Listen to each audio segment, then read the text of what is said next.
Well, good morning, YouTube. This video has absolutely nothing to do with cars, so if you're a car fan, just... This is the normal guy part. This is the normal, very normal part of Normal Guy. So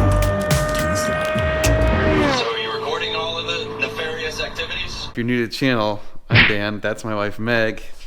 That's Moses. Hi, Mo. Yeah. Oh, hi, Mo. And I have to get a colonoscopy in less than 24 hours. So you might be thinking, hey, Dan, well, no, actually, most of you are probably jerks and think, damn, you're really old. But okay, I'm not actually that old. I'm only 42, and technically, you're not supposed to get a colonoscopy until you're 50, although they're starting to try and push that down to 45. I have to get one at 42 because of family history. So if you have certain family history indicators or whatever, you have to go get one early. As they said, they put me on the fast track. Yay. Which means I not only have to get one now, I have to get one every 5 years instead of every 10 years. You don't want to die of colon cancer, guys. Not particularly, no. So I'm only a few hours away from taking this stuff: sodium sulfate, potassium sulfate, and magnesium sulfate oral solution. Basically, this is going to make me poop a lot all night. I have to take it in 2 stages, one 12 hours before I go to the colonoscopy and one 6 hours before I go. My colonoscopy appointment, I have to be there at 6. So that means I'm taking it at 6 p.m. and then at midnight, which means I'm going to be having a really horrible night. Is it supposed to act like a laxative? Is Oh that yeah, the no, you're point? supposed to, yeah, it just, everything comes out. Everything. Okay. I mean, That's what other it's than supposed to that, the list of things you can eat today Yeah. My list of things I'm allowed to eat. is basically nothing. I can have coffee, no cream, Jell-O, apple juice, clear broth, no noodles, Clear protein. clear water, protein water. Ooh, that's Crystal Light. coconut water, Okay. ginger ale.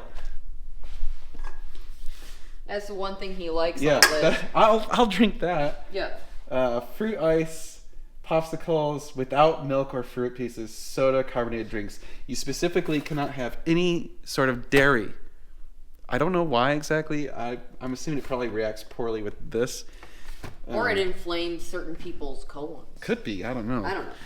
And then to make it more fun, for the past 2 days, I haven't had the luxury of eating basically much of anything. You can eat literally white bread, not even wheat bread. You can eat chicken, but it has to be kind of finely chopped up. I've had soup and broth. Yeah. So my lunch was a bottle of bone broth. Can't wait till 6 p.m. It is now 1:30. Yeah, it's gonna be fun. This will be my first time doing this. It's only my 3rd or 4th time going under maybe 4 times I've been under for anesthesia. It's not serious anesthesia. No, it's not full blown anesthesia for my back surgery. That was real anesthesia, but it's like Twilight. Twilighted or whatever. I think it's the same sort of stuff they did when they did my nose. When they did your nose, and yeah. So I had my nose rotor-rootered, whatever they call it. I don't know what they called it, but they basically cleaned out the turbinelles or whatever. Anyway, I did a video on that. If you're really interested, go back and. But I think it's important. You have the perfect demo to encourage Health. men of a certain age. Take care of your body. Take care of your butt. In this case, it's important. And I think a lot of men, especially, have problems with this particular procedure.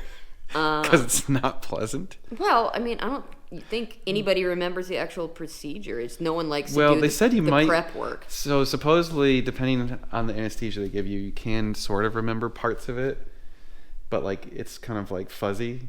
I hope I don't remember any of it. So I will give you another update in 5 hours, and See what that stuff tastes like. I'm sure it's it's horrible. Can't wait. All right, YouTube, it's 6 p.m. Time to drink the stuff.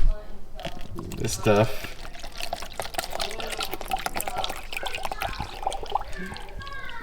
And now we dilute it up to the line, which is up here, all the way up here. Okay, gotta dilute it.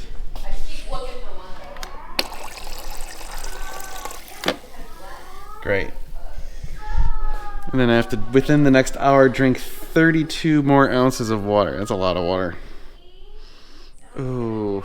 Smells terrible. Drink. Drink. Smell this. Sure, it smells bad. Well, I've smelled worse. Does it smell terrible? Doesn't smell good. Oh, it's horrible. Oh, you're gonna have to get all that down. Hold on. Oh, all right. That stuff is horrible. Now I'm drinking the water. I filled up 16 ounces of water with some ice because I just want to dilute it in my stomach. Well, we'll see how long it takes me to start, evacuating. All right, it's 6:45. I've already drank my required amount of water. Not feeling great, but I don't think it started yet. Just feeling kind of weird. So I'm gonna go lay down though. Well, good morning, YouTube. It's about 5:15 a.m. and we have to go to the medical center where I'm having this procedure done. Okay, so the first dose I took at 6 p.m.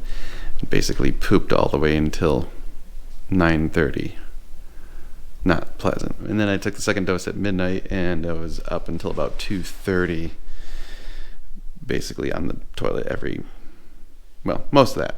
Actually, it takes about an hour to kick in, so okay, took it at midnight, it started kicking in at about 1. So from 1 till 2:30 on the toilet. Real pleasant. Anyway, if we're gonna go and have this done, they have to have us there at like 6 a.m. Yeah. My chauffeur is not happy. They've called Dan back, so it's going down, or up, as it were. And so I had asked the receptionist, who was a very nice lady. I was like, this is probably an unorthodox request, but would the doctor be okay if I came back and taped? I'm dating myself. And so I, do the whole ridiculous thing of explaining YouTube to a receptionist at 6 a.m. in the morning who checks people in for colonoscopies. And she was receptive, but there's a policy that only the doctor can go back there. So yeah, and he's a relatively young doctor. He's a nice guy. He has many thousands of butts ahead of him in his career, but enough butts behind him to make me feel confident. And Dan is, I guess he's going to be anesthetized, or get it's like twilight sleep or something. It's not like full-blown anesthesia, Both of us were up most of the night because Dan had to drink that stuff and was in and out of the bed. We'll see how he does. He generally does pretty good with anesthesia stuff. He's had it for a couple prior procedures. I thought it would have been a good PSA for us to be able to talk with the doctor. I thought there was an off chance that he'd be like, I can't believe this. Nobody's ever asked before to record their own colonoscopy. Come in by all means. Let me tell you about my craft. Apparently this doctor does like 10 of these a day, so they're in and out a lot. And then at the end of this, it's supposed to take like 30 minutes or whatever, which is pretty quick. And then they wheel him out the back of the building, and I drive up and collect him, and we'll see what state he's in when he's done. It seems to me that proctology would be a very practical specialty. If you want to do everything on a scheduled basis and have a predictable schedule as a physician and still make a very good living, I think probably colonoscopies are recession-proof. I don't know. It's not like the whipped cream of the medical world, is it? Everybody needs to get one eventually, which is, I'm speaking to the right demo, guys. Let's be serious. Most of you skew to the age range where it would be medically appropriate for you to get a colonoscopy. And I understand that there are people who are reticent to have this procedure, but so far it seems like the only major bothersome part for Dan was the day directly before, where you can't eat much of anything, and then you have to drink this saccharine smelling stuff to like flush out your whole system. But, this saves lives. Dan obviously has a family history, so he's a little bit younger than most people are when he's getting his first colonoscopy. But if you could catch something now at his age, rather than waiting 8 years, which is the typical time when people would get a colonoscopy, imagine that. I mean, you could easily save someone's life. You find a polyp in your colon at 42 versus 50. That's 8 years where cancer can develop and metastasize. And so this is one of those preventable versions of cancer. This is something that can be caught early.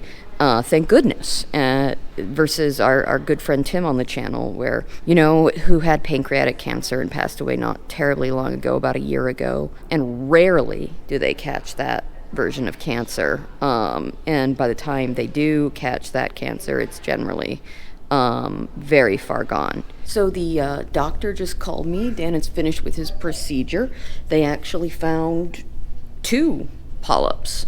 Polyp in it of itself is not necessarily anything to be worried about because some polyps are benign, right? But one of the polyps, the doctor had said, and these are all going to go to pathology and get analyzed, and you'll get the results whenever you get them.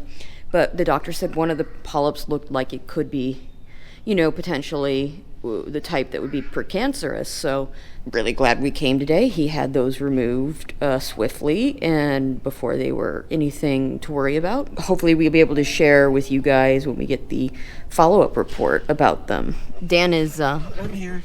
into the car. There he is. How are you feeling, baby? Okay. Are you out of it, or you seem pretty alert? It wears off quick. Oh, okay, so it's not It's- like having a long residual. It starts off like you're mildly drunk, and then by now it's just feeling like you're like, eh. Okay. They found 2 polyps. They did find 2 polyps. So. But baby, a lot of people, a huge number of people have polyps that are inconsequential. Well, I asked, and they said that's not unusual. Yeah. So. And I asked too, and he said, yeah, a lot of polyps are benign. But of course, they cut them out and sent They're them gonna to pathology. Yep, send them off. Well, I'm glad you did it. Because, if you had waited till 50 and one of them was precancerous. No, it could have been bad. Yeah. So, hey, good. You don't want to. Okay, yes, the lesson learned here. This was a good thing to do. If you got a family history, you got to get your colonoscopy, guys. Get your butt checked. Get your butt checked. Good job. I am starving. Okay, what do you want? Monument Cafe? Oh, you want to go get breakfast at Monument? Sure. Okay, I guess Or- we could. Mom's watching the baby. Yeah, why not? Okay, you want that? Yeah, We'll sounds go good. there. Okay. Okay. We want Monument Cafe. So, if you've never had anesthesia like that, it's really weird. So, they've got the IV in you, and they first give you like a numbing agent because they said the anesthesia can cause some discomfort in your arm. Which, when they inject it, it's like your arm's immediately cold. It's kind of strange. And they said it could make a metallic taste, but I didn't have one. But then he's like, okay, we're putting in the anesthesia. He's like, within about 15 seconds, you'll be asleep, so we'll see you on the other side. And so I really consciously was focusing on what's going on and trying to see how my body was taking it. And all of a sudden, this wave comes over your brain. You start getting really tired, and you're just I can't keep my eyes open. Your brain literally is just shutting down and going, nope, we're done. And next thing you know, you wake up and you're like, oh, I'm here. Okay. And the nurse is talking to you hey, you're through surgery or procedure or whatever. So it's so strange. It's instantaneous. So I was having this thought just now about the prep. And obviously you're pooping a lot. People say, oh, the prep's terrible, blah blah. So here's the only thing that's interesting in my opinion. It's not as bad as when you're sick and have the shits. That's no, seriously, because that's your stomach hurts. It's just totally discomfort, right? And this one, you're not in discomfort, you just have the shits. You're sitting there and all of a sudden you're like, oh, gotta go. And I mean, you've only got 10 seconds to get to the toilet, so you gotta be near a toilet. But it wasn't like you're like hunched over in pain in the toilet going, oh God, it hurts. No, it's just like, it's not, don't get me wrong, it's unpleasant, but I would rather have that than be like sick. Like that sucks. That's way more uncomfortable. I wouldn't fear it again. So interesting sidebar, as long as we're driving. I was driving back, taking my son home. So this one big SUV behind me, and I was in the left lane, you know, doing crime. Not doing crime as bad as I could do crime, but doing crime. And this big black SUV started riding my ass. And so then of course you go, dude, we are doing appropriate crime. It's not like I'm just doing 5 miles over here in the left lane. And so that went on for a while, and I sped up at one point, and he was still on my ass. And so I'm like, you know what? That's crazy. I'm gonna go to the right lane one over because this is dumb.